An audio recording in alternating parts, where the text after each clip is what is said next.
गीता ज्ञान का सार, जीवन जीने की एक कला।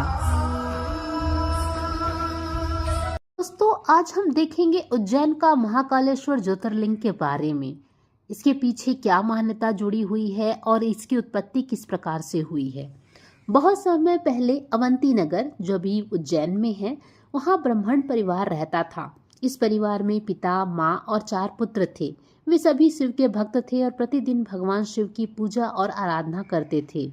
यह ब्राह्मण परिवार अपनी धार्मिकता और शिव भक्ति के लिए प्रसिद्ध था। उसी समय अवंती नगर के पास एक राक्षस दूषक नाम का था, जिसका अत्याचार बहुत बढ़ रहा था।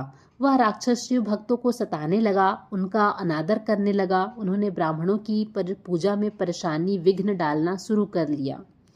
ब्राह्मणों ने राक्षस के अत्याचार से परेशान होकर भगवान शिव से प्रार्थना की।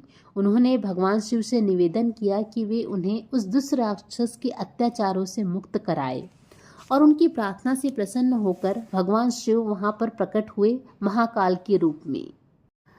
भगवान शिव ने महाकाल के रूप में उस राक्षस को मारा और बाणों की रक्षा की। इसके बाद शिव ने ज्योतिर्लिंग के रूप में स्वयं को स्थापित किया, ताकि भक्तजन उनकी पूजा कर सके और उनकी कृपा प्राप्त कर सके। उज्जैन का यह महाकालेश्वर ज्योतिर्लिंग त्रिकाल नाम से कहलाता है, जिसका मतलब है भूत, भविष्य और वर्तमान। सभी भक्तों की रक्षा करने वाले के रूप में यह माना जाता है। महाकालेश्वर ज्योतिर्लिंग के बारे में यह भी मान्यता है कि यह स्वयंभू है, अर्थात इसका निर्माण किसी मानव द्वारा नहीं किया गया है, बल्कि भगवान शिव ने स्वयं किया है। इस ज्योतिर्लिंग की पूजा से भक्तजन अपने सभी पापों से मुक्ति पा सकते हैं और मृत्यु के बाद मोक्ष की प्राप्ति कर सकते हैं। महाकालेश्वर को कालों का काल यानी महाकाल भी कहा जाता है, और यह माना जाता है कि महाकालेश्वर की पूजा करने से अकाल मृत्यु का भय समाप्त हो जाता है और भक्त के जीवन में सुख, समृद्धि और शांति की प्राप्ति होती है। उज्जैन का ज्योतिर्लिंग उन 12 ज्योतिर्लिंगों में से एक है, जो भगवान के विभिन्न रूपों का प्रतिनिधित्व करते हैं। महाकालेश्वर मंदिर में प्रतिदिन विशेष आरती और भस्म आरती भी होती है, जो बहुत प्रसिद्ध है।